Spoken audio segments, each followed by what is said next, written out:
The Rockets have been playing great through this season. They've had one of the highest defensive ratings in the NBA through November, but since December's come around, they've kind of been tapering off. So today I wanted to look at what they've been doing differently and what they could be changing about their defense. Have they been getting lazy, And now here's what they've been doing wrong. This has got to be one of the laziest transition defenses I've seen late in the fourth while up 3.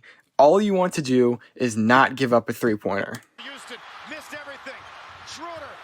And so I know Russell Westbrook's not a shooter, but how is Russell Westbrook open whenever you're up 3 with 14 seconds left on the clock? That's crazy. Schroeder was supposed to be picked up by Kevin Durant, and Alperen Sengun was supposed to pick up Russell Westbrook in the corner. That didn't end up happening. Almost every Rockets player is literally standing around. Dennis Schroeder could get a rebound at this point because nobody's boxing him out. And I mean, even the Sacramento Kings players seem lazy. This must have been a long game, man. And so here's another one of the problems that the Rockets have. They have really good perimeter defenders, but they're not as good at pressuring the ball like the Oklahoma City Thunder are, or the Spurs are. So here, Amen Thompson is not hedging hard in the gap, even though he's got Westbrook in the corner. So he's not guarding a perimeter threat. He should be able to stop the drive here, yet Schroeder's going to get all the way down the lane and get a layup. Wow, the Kings fans have always been amongst the best in the league for a very long time. Schroeder.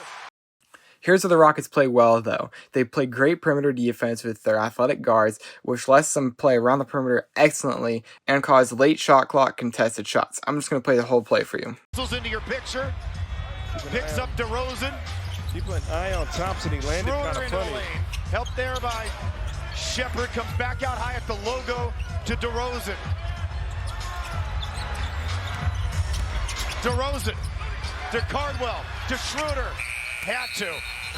So they play a very similar style of defense that the most of the NBA is kind of starting to adapt, where they're pressuring high pickup points on the ball handlers, trying to pressure passes. As you can see, even right here, Amen Thompson is already pressuring the pass into Franz Wagner. You've got Alperen Sengun defending Anthony Black all the way up on the top of the three-point line. And essentially, the point of this type of defense is that you try to force turnovers early and have a really good transition offense. And then if you can't force a turnover, usually the offensive team will have an opportunity to score, and that's whenever you rotate and try to find or try to fix your mistakes.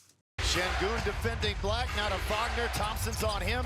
So here Desmond Bane comes around, gets the ball, and he's got a long ways to go to drive. And you've got 3 Rockets defenders here that can be used to rotate around. To Bane, pressure by Okogie, who's back on the floor for this possession.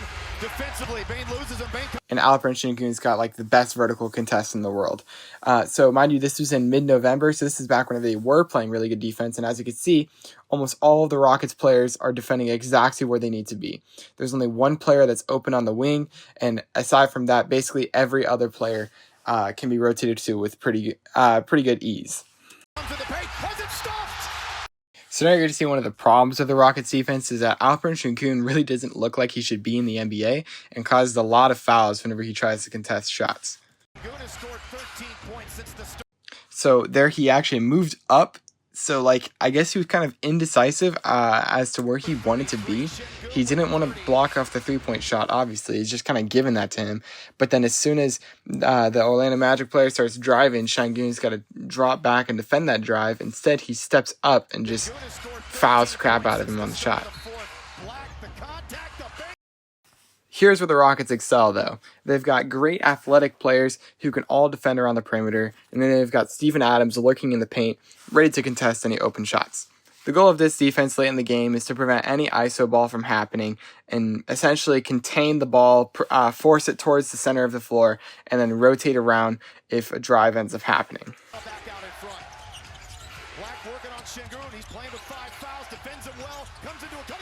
And so even here, the Orlando Magic got a great pass. However, Jabari Smith Jr. with the block showcases what the Rockets are really able to do on defense. They've got great athletic players who are able to defend 1 through 5 and can erase mistakes made on the perimeter. While their offense is still one of the highest rated in the leagues, and it looks fluid on almost every possession.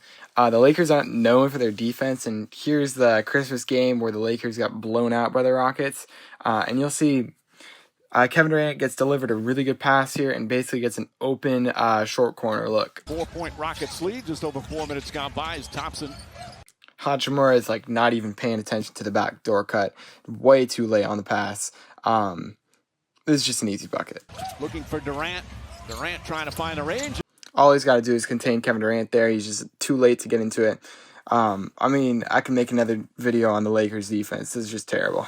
Here's another example of the Rockets just being fluid with their offense. So here Thompson's going to set a screen for KD, and you're going to see Smith Jr. go to the corner and tell Tari Eason to go from the left corner to the right corner. And what that does is it pulls Rui Hachimura away from this hedge gap and makes it so if Kevin Durant wanted to drive, he could. And then whenever Thompson rolls, he's going to get a free lob because both of the low men are occupied with Tari Eason and Şengün roaming around the back. Durant finds. And so there, Durant just has to make the short pass to Şengün, who operates really well at that nail area. And then Thompson and Tari Eason are both cutting back towards the basket. Rui Hachimura is not even close if Durant wanted to drive. Jabari Smith's open in the corner. This type of play just showcases how fluid the Rockets' offense really is. Şengün, alley-oop, and Thompson. So as far as the Lakers' defense is, their offense is still one of the best in the league. You're going to double Luka Doncic as he goes baseline, and then he's going to throw the skip pass to Austin Reeves, and you just got to be able to expect that he's going to make that skip pass every single time. Doncic. Okay, so now what do? You have one person rotating out to Austin Reeves. He's going to drive that closeout, and then you've got to get someone in the gap to rotate as the low man and help. Because, you're never going to be able to have the closeout defender defend that drive by Austin Reeves. Luckily, all of the Lakers players are in the same area because their rotations were not good either. So, Şengün's going to take DeAndre Ayton. Either Thompson or Reed Shepherd has to step up and take Austin Reeves. What happens, though? Nothing. Basically, Şengün just gives him the floater because he has to defend DeAndre Ayton. If he steps up onto Austin Reeves, it's a dump off to Ayton, and no one's there to help. Gets it, the floater's up, and good. That's really smart. Okay, are we serious? We've got 3 defenders here. Luka Doncic is all the way in the backcourt because he hurt his knee getting up, and so we've just got to take away the 3-point shot. Back up a dozen. Thompson's now closing out because he didn't realize that Steven Adams is going to play drop coverage and transition defense, and that Jabari Smith Jr. is just going to move off the 3-point line to defend a Luka Doncic who has not crossed the half-court line yet. This is what the Rockets still have to work on. They're switching poorly and not rotating. So what can we take away from this? The Rockets still have a great lineup. They've got a lot going for them. They have one of the best offenses in the league, and whenever they're operating properly, they can run one of the best defenses in the league. So as players, we can also take away from this that rotating properly oftentimes beats good perimeter defense whenever good perimeter defense doesn't work hard enough. You've got a lot of great perimeter defenders. You've even got Amen Thompson on the Rockets, but just whenever the defense slows down, they drop down to like the 25th or whatever they are now in December. They're not playing well whenever they aren't rotating properly, and they're giving open looks to teams that don't deserve them. So in the modern NBA, hedging in the gaps and pressuring the ball handler is way more important than people realize. And being able to rotate and cover for mistakes there is what drives a good defense. As a coach or as a player, there's a lot you could take away from the Rockets. They're a young team, aside from Kevin Durant, who's got a lot going for them, and all they got to do is start making the right decisions. And when they are making the right decisions, they look like a championship team.